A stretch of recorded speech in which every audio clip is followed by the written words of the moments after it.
All right, well, good afternoon or good morning, everyone. Today we're here with Mr. Paul Schantz. Thank you. Mr. Schantz was an employee of the Hess and Clark Company when it was here in Ashland, Ohio. And today we're here to discuss a little bit about his work experiences in the history of Hess and Clark. So welcome to the Historical Thank you. Society. Thank you. Thank you for coming. It's nice to be here. So tell us a little bit about your work history there. What was your job and what did you do? Okay. I was separated from the Air Force in 1957 and started work with Hess and Clark in March or April of 1957. My first job was as a trainee, and I worked with some other salesmen in Indiana and called on a lot of the Amishmen out there. Then in the spring of '58, my wife and I moved to Harrisonburg, Virginia, and I was a territorial salesman in the Shenandoah Valley in southwest Virginia and West Virginia. At that time, Rockingham County in Virginia was called the turkey capital of the country, and they raised more turkeys in that county than any other county. It's since been changed to Minnesota, I think, but that was one of the reasons that Hess and Clark had excellent business in Virginia and the Shenandoah County. That's interesting. And so I worked there as a salesman for 3 years, and then in 1960, 61, we moved to Springdale, Arkansas, the northwest corner of Arkansas. And in fact, in Springdale, Tyson Foods was in Springdale, Arkansas at that time, owned by the Tyson family, and was a good, large regional producer of poultry, but not to the national extent that they are today. And I was an industrial salesman in that area, which included 5 states, Arkansas, Oklahoma, Missouri, Kansas, and Colorado, and called on national feed manufacturers in that area, which was Purina, Cargill, Central Soya, International Milling. They were all in that area. And while I was there, some changes were made, and I became a district manager of the same area and had salesmen under me at that time. And then I moved to the headquarters in Ashland in 1964. Okay. So, and had been in Ashland every time since that. Hess and Clark was had been a privately owned, family-owned company until I think it was 1955 when Richardson Vicks bought Hess and Clark, and the name of Richardson Vicks was then changed to Richardson Merrill while they still owned us. And later on, I think it was in the 1960s, Hess and Clark was sold to Rhone-Poulenc, a French company, and we worked under Rhone-Poulenc for 11 years, and then it was sold to a division of ConAgra Foods, which was there until the plant was finally merged into another division and finally closed. And I'm not sure. I retired from Hess and Clark in 1997, and I would think that probably in Ashland the plant was closed about 1999 or something like that. What would you say their most profitable product was? At the time I worked for them were nitrofuran products, which were, well, they were used against a lot of different a lot of different organisms. One of our biggest product was furazolidone, and it was the trade name on it was NF1A, and it was named as the 180th product that was tested against salmonella and other organisms, and that was used in turkeys and in chickens, laying chickens, in broilers, and swine. And some other nitrofurans were used, mastitis ointment for dairy cattle, and for scours or diarrhea in calves or in little pigs. So the nitrofuran drugs, when I worked for them, were the largest products used. Everybody in Ashland always remembers and wants to know about udder ointment. Yes. That seems to be the thing that I remember as a child. No matter what you had going on, you put udder ointment on it. Can you tell us a little bit about udder ointment? Well, udder ointment dated way back. I don't know when it was first manufactured. In fact, about it when our three daughters, when they would go to college, they would take a jar of udder ointment, and their friends say, "Oh, that's you brought that." Well, after a few days of walking around campus, they had blisters on their heels and things. They all wanted to use their roommates' udder ointment. So yeah. That got that way. One thing I remember when the Food and Drug Administration started monitoring more products, that we had to put a label on udder ointment that says not for human consumption. So I don't know who would ever want to eat it, but that was a warning that had to be put on it. That's funny. Yeah, I'm not sure who would want to eat udder ointment no, either. That's right. So can you tell me a little bit about what you remember about the building that was down there, the building that you worked in?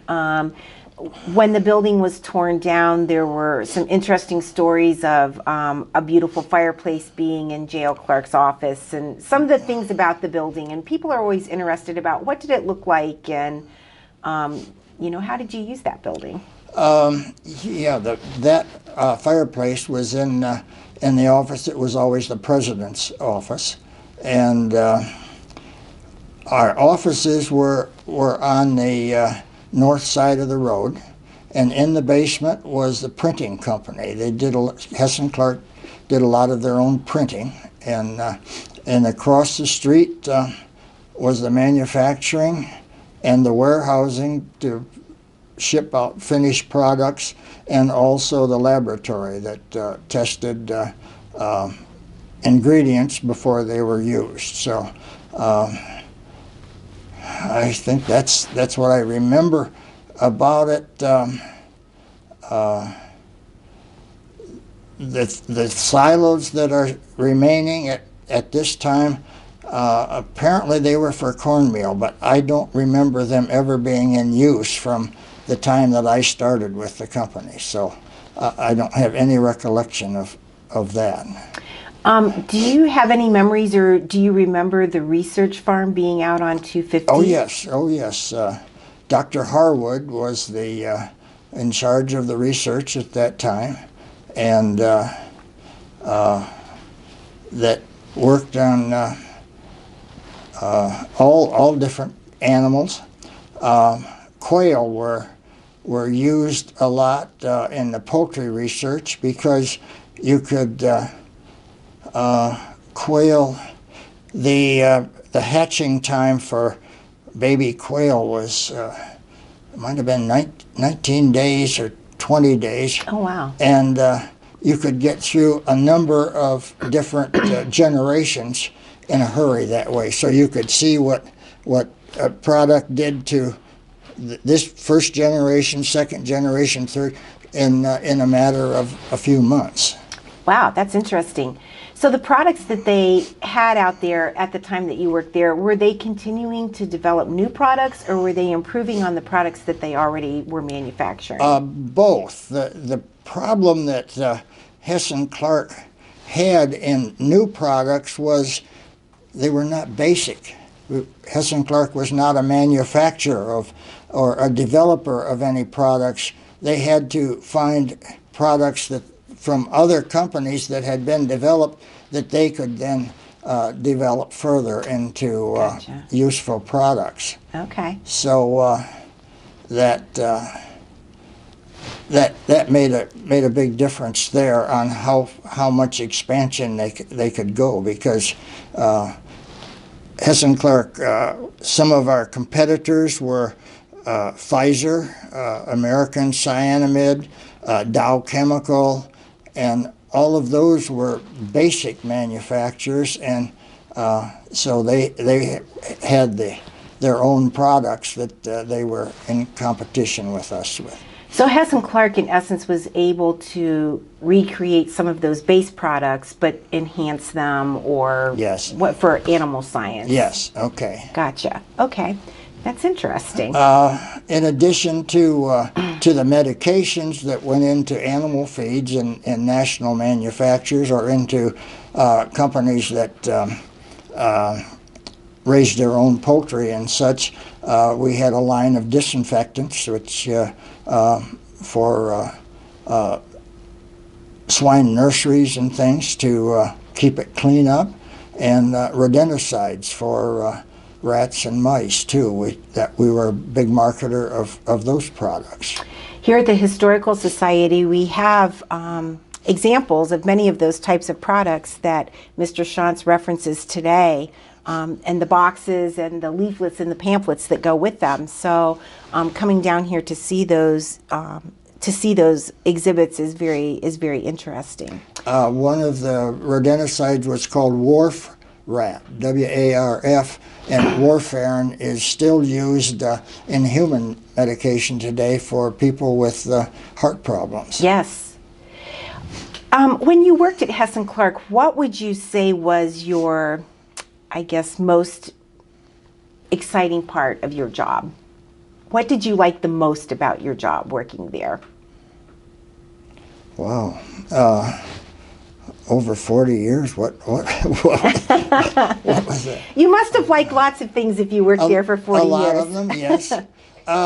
With all of the different people and the different experiences, we met with national manufacturers. One call I used to enjoy making was at Cargill's headquarters in the Minneapolis area, and Cargill's building was beautiful, a big atrium, open air atrium as you walked in. And the other thing that impressed me is that their headquarters had its own U.S. Weather Bureau in it. Of course, Cargill being in the grain as well as the feeds, that was important. Sure. And Purina was always an interesting call in St. Louis, and a national company with all their different brands. So what was it like to work there? Was it a good company to work for? Did they treat their employees well at Hess and Clark? Yes, very good. It was a family, actually. It started as a family business, but the people all liked each other, and it was kind of challenging when we worked for Rhone-Poulenc, French company. Their habits, their things were just different from us, and it was kind of a relief when we went back as part of ConAgra Foods. Yes. The interesting thing is when we were part of ConAgra Foods, they were interested in anything that was in the food chain. So they had field seeds, feeds, they had processing plants, and of course then they had finished goods. And since I was a part of it, ConAgra Foods has changed completely. Today they're strictly table ready or kitchen ready products like Hunt's ketchup and Right. Orville Redenbacher popcorn and TV dinners, healthy choice TV dinners and things like that. So they're not in the basic ingredients anymore. They're in the finished product. You had mentioned that the products that were made at Hess and Clark were targeted toward animals that were consumable by humans. Can Yes. you talk a little bit about that? Food production animals mainly. We had a couple products for horses and I don't remember anything for dogs except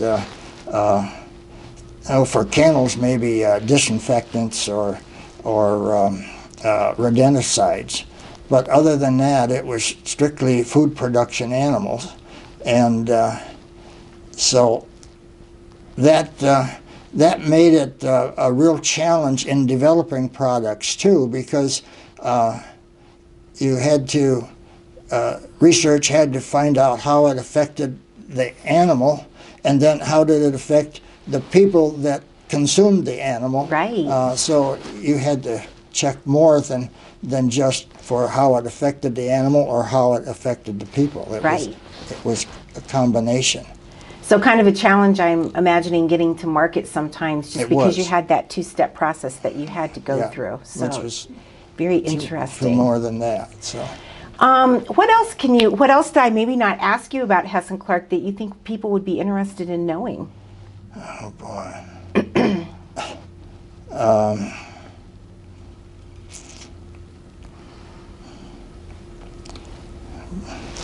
Guess I'm lost here for a minute about what else. What kind of legacy do you think that Dr. Hess and J.L. Clark left on the company? I know that they founded the company back before the turn of the century, but did employees always sort of embrace that hometown feeling with them? And was there a feeling about them, founding the company? Or as time went on and they got bought and sold, did people sort of forget about that? No, I think that was important in the fact that we were in not a major town or city, but that we were a national company, that we shipped nationally and nothing international, but we were strictly a national company. I think that's so interesting about Ashland, Ohio, and a lot of the companies that were founded here and the entrepreneurs at the turn of the century who founded companies here. So Hess and Clark and F.E. Myers and the Garber Company, three of the very big companies. Yes. They were all national companies, some of them international companies like F.E. Myers. And all of those gentlemen at that time, when you read about the history of Ashland, I am sure we're all friends. They served on school boards together, and they served on different, they were in different clubs together and whatever. And I just think it's very interesting, the legacy that they left for Ashland that continued on into the 1990s for almost all of those, all of those companies. That's a long time to be around. It is. And I'm trying to think of anything else in particular. Well, thank you for coming today and sharing your experiences from working there. It's very interesting. We love hearing about the history of Ashland. We love hearing about people who worked at some of these companies that are no longer here, and it's so important to us to preserve that history. So thank you for coming Thank you. and talking with us today. All right. Thanks.